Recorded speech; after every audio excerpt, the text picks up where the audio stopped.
right now joining us, the College Football Committee Chairman, Hunter Yurachek, kind enough to join us now on the show. Hunter, we appreciate the time tonight. How you doing? I'm doing fine, Mike. How are you? I'm doing well. We know it's been a busy night for you and the rest of the committee, so we appreciate you giving us some time. And I guess the easiest place to start is the move that happened this week. Now, I heard you talk about on with Reese Davis, Notre Dame and Alabama, as fierce a debate as you guys have had in the last couple years in terms of Alabama jumping back over the top of them. I guess I want to ask, looking the other way, because Notre Dame Miami has been such a topic of conversation, how close was that debate in the room this time around, separated by only one team? Yeah, I mean, really, the debate centered around those four teams: Alabama, Notre Dame, BYU, and Miami. You've got three two-loss teams in there that the committee has a great deal of respect for. You've got a BYU team, a one-loss team that the committee has great respect for.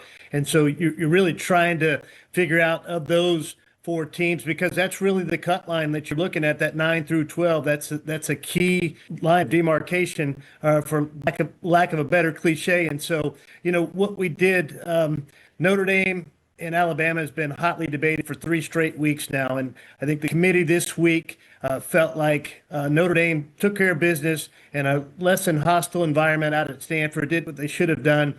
But Alabama went on the road in a rivalry game in the SEC, a place that's proven to be very hard play for teams like Georgia this year and Vanderbilt this year that are in our top 25, and found a way to get a win. Looked good in the first half, getting up by 17 points. Quarterback played well, had 3 passing touchdowns. They ran the ball well. I think had over 150 yards rushing. Got punched in the mouth in the third and fourth quarter. Auburn came back and tied the game. Alabama made a huge call going forward on 4th and 2 to take the lead, and then got the key turnover late in the fourth quarter. I think the committee thought, and what they saw in Alabama in that game was enough to put them just a notch ahead of Notre Dame this week and move them up from 10 to 9. So that hotly debated, then Notre Dame and Miami considered in the same pod, but even with that head-to-head matchup here, the committee still maintains basically is it's the same view that you guys have had on Notre Dame and Miami this whole time, or did the Pitt win this last weekend change Miami's station in that conversation at all? Miami entered our poll the losers of 2 of 3 games, and so they entered at 18, and so they have climbed very quickly on the heels of 4 really impressive wins, including what they did against Pittsburgh this past weekend to number 12. Notre Dame, on the other hand, has been incredibly consistent over the past 10 weeks. They've won 10 consecutive games. They're outscoring their opponents 440 to 143 during that same time period. They get some explosive plays from their run game, explosive plays from their pass game, and we felt like they're just the better team right now. And then you've got a BYU team, again, that the committee's got a great deal of respect, 11-1. Their only loss on the road at number 4, Texas Tech. Their schedule strength and record strength metrics are really, really high.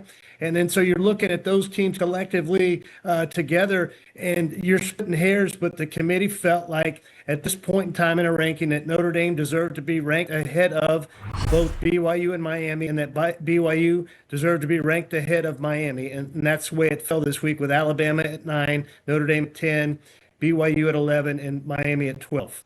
Now we know going into conference championship weekend, Notre Dame and Miami are not going to play. You're going to have BYU facing off against Texas Tech for the second time. You're going to have Alabama, that spot ahead of Notre Dame, playing against Georgia in the SEC title game. How is the committee instructed to view teams that lose on conference title weekend playing when no one else is playing? The selection committee is charged by the management committee to evaluate the championship games as another data point. The management committee is made up of the conference commissioners that run the conference championship games.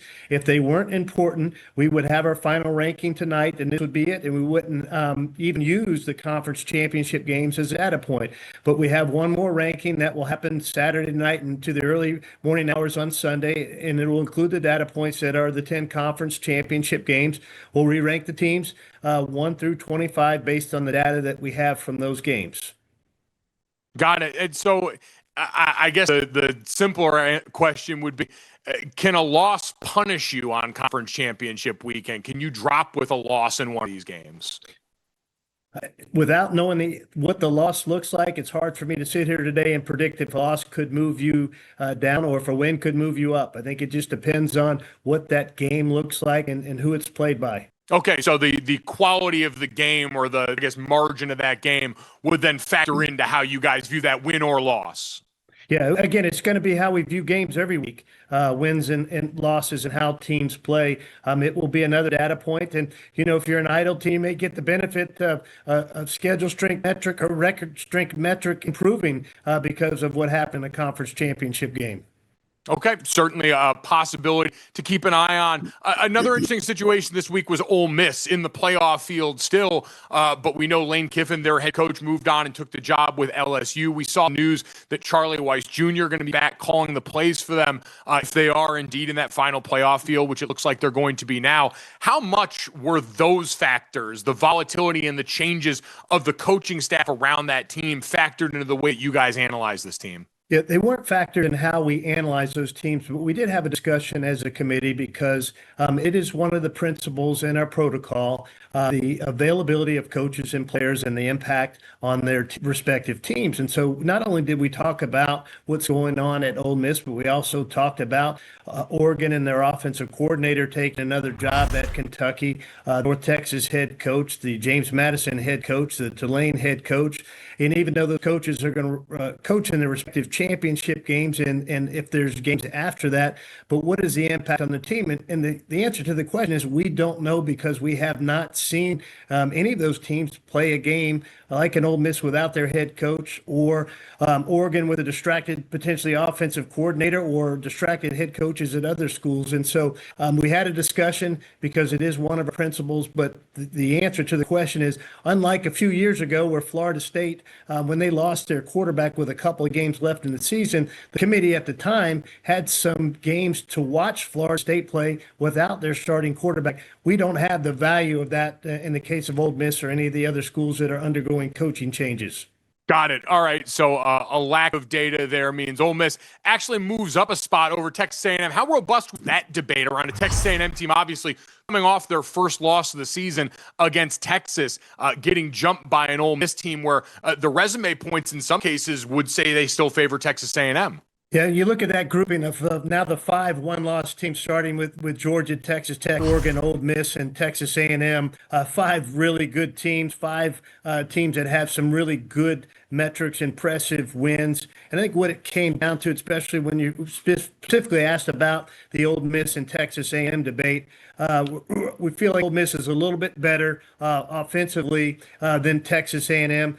Ole Miss also has 2 top 25 wins. Of course, Texas A&M has their win versus Notre Dame, but we felt in the end that Ole Miss is just a little bit better team and deserved to be ranked ahead of Texas A&M this week. Understandable. All right. Hunter, we appreciate all your time. We know this has been a busy night for you. I guess, if I could throw one more scenario in front of you, we talked a lot about it. Notre Dame and Miami, if they're separated by a spot going into this final weekend, is there a world where the Canes could still jump Notre Dame at this point based on everything that we've seen, even though they're not playing? Mike, we will re-rank the teams on late Saturday night and early Sunday morning and see what happens. That sounds like a good answer to me. Hunter, thank you so much for the time. Enjoy this weekend. I know you guys all get to watch the game together in a very well-catered room that my father's extremely jealous of. So I hope you enjoy whatever the spread is in there, and I hope you enjoy all the games this weekend. We appreciate your time. Thank you, Mike. Appreciate you very much.